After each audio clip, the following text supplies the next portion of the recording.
So when last I left off, Wally West um, had just exploded and killed a bunch of heroes, over a dozen. The explosion would just kind of emanated energy rather than actually exploding. So he was fine. He just kind of boom killed a bunch of people. Now he's trying to release their confessions in pieces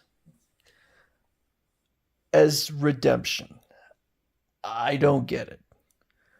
But one of the bodies found at Sanctuary happens to be Wally West. So, how is there a dead body of Wally West? Well, because what Wally West did was he traveled 5 days into the future and murdered himself. That way he could plant the body there, removing suspicion from himself. Again, the story is created so you couldn't possibly figure out who was the murderer, the cause. Now, why he didn't just release all that information at once, I don't know. But he felt the desire to release it slowly over the course of 5 days. And I still don't know what happens, because I guess maybe it's supposed to create a loop so that, because after 5 days, wouldn't the past Flash catch up and then kill him? And I don't know. I don't know. He just wanted to release this information. So why did Wally West have all these issues? Now I'm trying to think back, draw on my memory, but I believe what it was that Wally West at one point had been removed from continuity, and he had been brought back. And it was a lot of fans were really happy to see the original Wally West brought back. The problem was because he was brought back from continuity, but not other things related to him, including his children. So his children, they didn't die; they just ceased to exist. They were never born. He never got married. I can imagine that would be pretty traumatic. The problem is, I don't think when you're creating a series where you're addressing mental health issues, you should make the basis of it a pure fantasy, such as being removed from continuity and then being brought back, and the effects that has on you. And he didn't even delve that much into it. It's a 9-issue series. They could have, but that wasn't what the series was even focused on. The series was more focused on whodunit. It was focused on Harley Quinn. I'm not a fan of Harley Quinn, and the problem is that the concept I think is fine. It's the execution that I hate.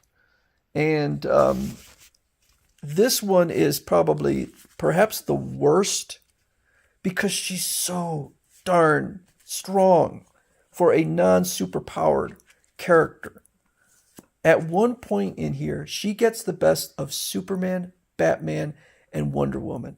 I couldn't believe it. I couldn't believe how stupid it was to have something like that happen. But that's what the series was focused on. Harley Quinn doing her dumb things. Who's the killer? All sorts of different things.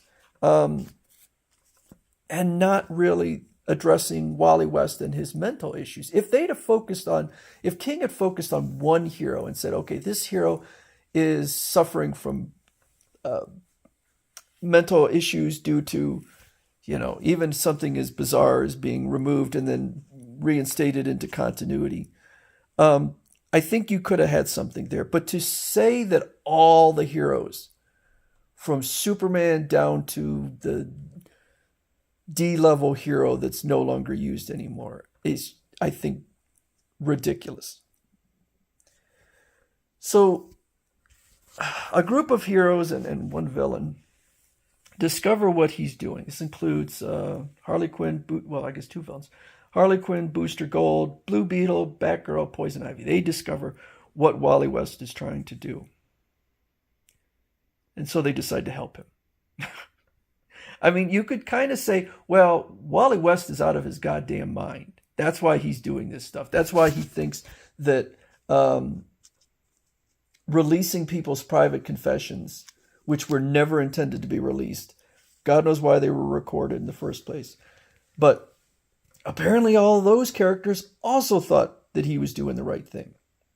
They weren't happy with what he did, and they particularly weren't happy with the fact that he was trying to frame Harley Quinn and Booster Gold. At one point, I mean, as if it weren't bad enough that he killed these characters, he was desecrating their bodies. He took, I think it was Chattering Teeth, and jammed it down the throat of Commander Steel to frame Harley Quinn. Okay, wow, our hero. So they're not happy with Wally West, I think Booster Gold like punches him in the mouth or something like that. I can't remember now. But I could not figure out how this was supposed to work. Basically,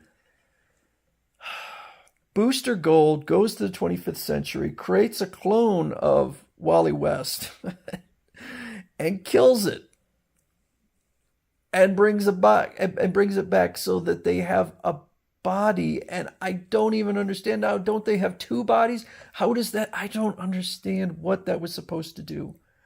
I tried reading through it multiple times, and it was painful because I didn't like reading through it once, trying to figure out what in the world that was supposed to do. But apparently what it did was it allowed Wally West to continue to live.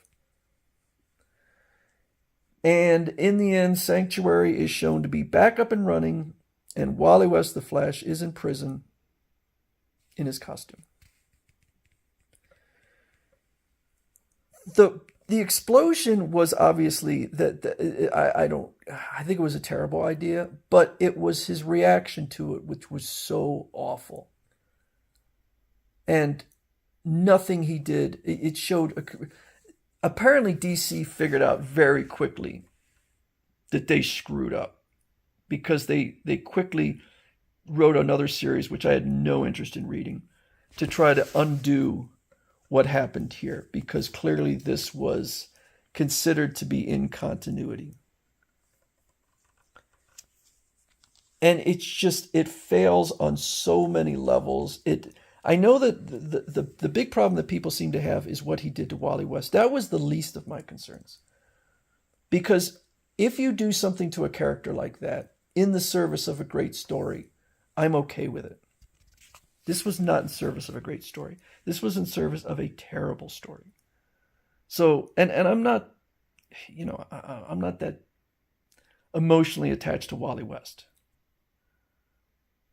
I know a lot of people were happy. It was kind of like the feel-good moment of, was it Rebirth or whatever, when Wally West came back. And then Tom King just threw it in the garbage. In my review on Amazon, I described this series as grotesque, because that's how I felt about it. It was grotesque. And I even said that it was the worst series I have ever read since I've been reading comics in the 1970s. It wasn't the dullest. I've read some really, really, really just pointless, vapid, garbage comics that actually sold pretty well. But it was just offensively bad. It was whatever it was trying to do, whether it was trying to help people with mental problems or whatever. But, it's like, I don't think people with mental problems really needed a story where that says, people with mental problems, be careful because they might explode and kill people. Obviously, exploding and killing people is not reality, but maybe someone with mental problems explodes violently in other ways other than a physical emanation of energy. So I have no idea what Tom King was trying to do. What I will tell you is that the artwork in here is fantastic. And what a waste. What a waste of beautiful artwork. I'm not going to open these up because I don't really feel like it. But this was one where I definitely had no interest in buying the hardcover version of it. I tend to always buy the Tom King hardcovers because I like his writing so much. But I don't know. I don't know who the hell wrote this. It's like Tom King. I mean, I know it was Tom King, but jeez, it's so bad. It is so bad. And I think that what he did to Wally West was the least of the problems in here. Just I think I got to maybe issue 2 and I was like, oh boy, we got problems. We've got real problems because this is not working. And I think it was when I figured out that the series was going to focus a lot on Harley Quinn and I like Booster Gold. Booster Gold's a good supporting character, but man, this was bad. This was really bad. Anyway, that's Heroes in Crisis. Um, I've never found another video online that really delved into the plot. I do this because um, I'd love for people to be able to consider it and talk about it. And maybe if you go on Amazon, there's people that give it 5 stars. Loved it. A lot of people. I think it's got like 4.5 stars. So, but I think it was not well regarded, and I can tell you that the reviews, the scores just kept going down and down and down. Because once I think a lot of people were like, well, let's give Tom King a chance, and then they're like, all right, it's irredeemable. This series is a train wreck, and that's what it is. It's an absolute train wreck. Anyway, that's Heroes in Crisis.